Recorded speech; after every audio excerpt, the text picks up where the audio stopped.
ಎಲ್ಲರಿಗೂ ನಮಸ್ಕಾರ. 250 ವರ್ಷಗಳ ನಂತರ ಶಿವ ಪಾರ್ವತಿಯ ಅನುಗ್ರಹದಿಂದ ಈ 7 ರಾಶಿಗಳಿಗೆ ಗುರುಬಲ ಮತ್ತು ರಾಜಯೋಗ ಆರಂಭ. ಅಂದುಕೊಂಡಿದ್ದಕ್ಕಿಂತ ಹೆಚ್ಚಿನ ಧನಾಗಮನವಾಗುತ್ತದೆ. ಹಾಗಾದರೆ ಅಂತಹ ಅದೃಷ್ಟವಂತ ರಾಶಿಗಳು ಯಾವುವು ಎಂದು ನೋಡೋಣ ಬನ್ನಿ. ಅದಕ್ಕೂ ಮುನ್ನ ನೀವು ಶಿವ ಪಾರ್ವತಿಯನ್ನು ನಂಬುವುದಾದರೆ ಈ ವಿಡಿಯೋಗೆ ಲೈಕ್ ಮಾಡಿ. ಹಾಗೆ ನೀವಿನ್ನೂ ನಮ್ಮ ದೇಗುಲ ದರ್ಶನ ಚಾನಲನ್ನು ಸಬ್ಸ್ಕ್ರೈಬ್ ಆಗಿಲ್ಲ ಅಂದರೆ ಈಗಲೇ ಸಬ್ಸ್ಕ್ರೈಬ್ ಮಾಡಿ. ಹಾಗೆ ಪಕ್ಕದಲ್ಲಿ ಬರೋ ಬೆಲ್ ಐಕಾನ್ ಅನ್ನು ಕ್ಲಿಕ್. ಓಂ ಶುದ್ಧ ಕೊಳ್ಳೆಗಳಾದ ಜ್ಯೋತಿಷ್ಯರು ನಿಮ್ಮ ಜೀವನದಲ್ಲಿ ಸಮಸ್ಯೆಗಳಾದ ವಿದ್ಯೆ, ಆರೋಗ್ಯ, ಹಣಕಾಸು ಮತ್ತು ಹಣಕಾಸಲ್ಲಿ ಯಾವುದೇ ತೊಂದರೆಗಳಿದ್ದರೂ ಕೂಡ ಮತ್ತು ಪ್ರೀತಿಯಲ್ಲಿ ನಮಗೆ ಮೋಸ, ಸ್ತ್ರೀ ಪುರುಷ ವಶೀಕರಣ, ಇನ್ನೂ ಅನೇಕ ನಿಮ್ಮ ಜೀವನದ ಗುಪ್ತ ಘೋರ ಸಮಸ್ಯೆಗಳಿಗೆ ಎಲ್ಲಿದೆ ಶಾಶ್ವತ ಪರಿಹಾರ. ಕೇವಲ ಒಂದೇ ಕರೆಯಲ್ಲಿ ನಿಮಗೆ ನಿಮ್ಮ ಸಮಸ್ಯೆಗಳನ್ನು ಬಗೆಹರಿಸಿಕೊಡಲಾಗುತ್ತದೆ. ಪಂಡಿತ್ ನೀಲಕಂಠ ಶಾಸ್ತ್ರಿ ನಂಬರ್ 1 ವಶೀಕರಣ ಸ್ಪೆಷಲಿಸ್ಟ್. ನಿಮ್ಮ ಜೀವನದಲ್ಲಿ ಇರುವ ಸಮಸ್ಯೆಗಳನ್ನು ಬಗೆಹರಿಸಿಕೊಳ್ಳಲು ಈಗಲೇ ಕರೆ ಮಾಡಿ. Mobile number 9036367905.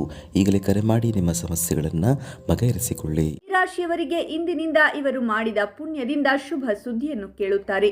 ಇವರಿಗೆ ಶಿವ ಪಾರ್ವತಿಯ ಕೃಪಾ ಕಟಾಕ್ಷ ಇರುವುದರಿಂದ, ಇವರ ಜಾತಕದಲ್ಲಿ ಬದಲಾವಣೆಯಾಗುತ್ತಾ ಇರುವುದರಿಂದ ಇವರ ಎಲ್ಲ ಕಷ್ಟಗಳು ನಿವಾರಣೆಯಾಗುತ್ತವೆ ಅಂತ ಹೇಳಬಹುದು. ಹಾಗೆ ಈ ರಾಶಿಯವರು ಪ್ರತಿ ವಾರ ಶಿವ ಪಾರ್ವತಿಯ ಆರಾಧನೆ ಮಾಡಿದರೆ ತುಂಬಾನೇ ಒಳ್ಳೆಯದಾಗುತ್ತದೆ. ನಿಮ್ಮ ಮನೆಯ ಹತ್ತಿರ ಇರುವ ಶಿವನ ದೇವಸ್ಥಾನಕ್ಕೆ ಹೋಗಿ ಅಲ್ಲಿ ಪೂಜೆಯನ್ನು ಸಲ್ಲಿಸಿ. ಅಲ್ಲಿರುವ ಬಡವರಿಗೆ ನಿಮ್ಮ ಕೈಲಾದಷ್ಟು ದಾನ ಧರ್ಮವನ್ನು ಮಾಡಿ. ಈ ರಾಶಿಯವರು ಏನೇ ಕೆಲಸ ಮಾಡಿದರೂ ಅದರಲ್ಲಿ ಜಯ ಲಾಭವನ್ನು ಗಳಿಸುತ್ತಾರೆ. ವ್ಯಾಪಾರ ವ್ಯವಹಾರವನ್ನು ಮಾಡುವವರು ಉತ್ತಮ ಲಾಭವನ್ನು ಪಡೆದುಕೊಳ್ಳಲಿದ್ದಾರೆ. ನೀವೇನಾದರೂ ನಿರುದ್ಯೋಗಿಗಳಾಗಿದ್ದರೆ ಈ ತಿಂಗಳಲ್ಲಿ ನಿಮಗೆ ಒಳ್ಳೆಯ ಉದ್ಯೋಗ ಸಿಗುತ್ತದೆ. ಯಾವುದೇ ಕಾರಣಕ್ಕೂ ಯಾರಿಗೂ ಸಾಲವನ್ನು ಕೊಡಬೇಡಿ. ಯಾಕೆಂದರೆ ನೀವು ಕೊಟ್ಟ ಹಣ ಮರಳಿ ಬರುವುದು ತುಂಬ ಕಡಿಮೆ.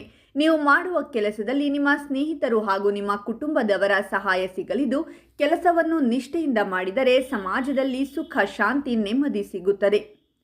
ಶಿವ ಪಾರ್ವತಿಯ ಆಶೀರ್ವಾದ ಹಾಗೂ ಅನುಗ್ರಹದಿಂದ ನೀವು ಮಾಡುವ ಪ್ರತಿಯೊಂದು ಕೆಲಸದಲ್ಲೂ ಜಯವನ್ನು ಸಾಧಿಸುತ್ತೀರಾ ಅಂತ ಹೇಳಬಹುದು. ಈ ರಾಶಿಯವರಿಗೆ ಹಲವು ಮೂಲಗಳಿಂದ ಹಣವು ಹರಿದು ಬರಲಿದ್ದು, ಈ ಹಣವನ್ನು ಒಳ್ಳೆಯ ಕಾರ್ಯಕ್ಕೆ ಉಪಯೋಗ ಮಾಡಿಕೊಂಡರೆ ಉತ್ತಮ. ಆರೋಗ್ಯದ ಸಮಸ್ಯೆಯಿಂದ ಬಳಲುತ್ತಿದ್ದರೆ ಆರೋಗ್ಯ ಸುಧಾರಿಸುತ್ತದೆ. ಸಂಜೆಯ ಸಮಯ ನೀವು ದೇವರಿಗೆ ದೀಪವನ್ನು ಹಚ್ಚಿ ಬೇಡಿಕೊಂಡರೆ ನೀವು ಅಂದುಕೊಂಡಂತಹ ಕೆಲಸ ಸುಗಮವಾಗುತ್ತದೆ. ನಿಮ್ಮ ಮೇಲೆ ಬಿದ್ದಿರುವ ಎಲ್ಲ ಕೆಟ್ಟ ದೃಷ್ಟಿಗಳು ದೂರಾಗುತ್ತವೆ. ಮೂಕ ಪ್ರಾಣಿಗಳಿಗೆ ತಿಂಡಿ ತಿನಿಸುಗಳನ್ನು ಕೊಟ್ಟರೆ ನಿಮಗೆ ಪುಣ್ಯದ ಫಲ ದೊರೆಯುತ್ತದೆ ಅಂತ ಹೇಳಬಹುದು.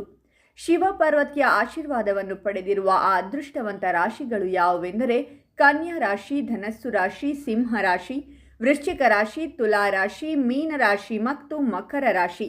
ಇವುಗಳಲ್ಲಿ ನಿಮ್ಮ ರಾಶಿ ಇದ್ದರೂ ಇಲ್ಲದಿದ್ದರೂ ಓಂ ಶಿವ ಪಾರ್ವತಿಯೇ ನಮಃ ಅಂತ ಕಾಮೆಂಟ್ ಮಾಡಿ.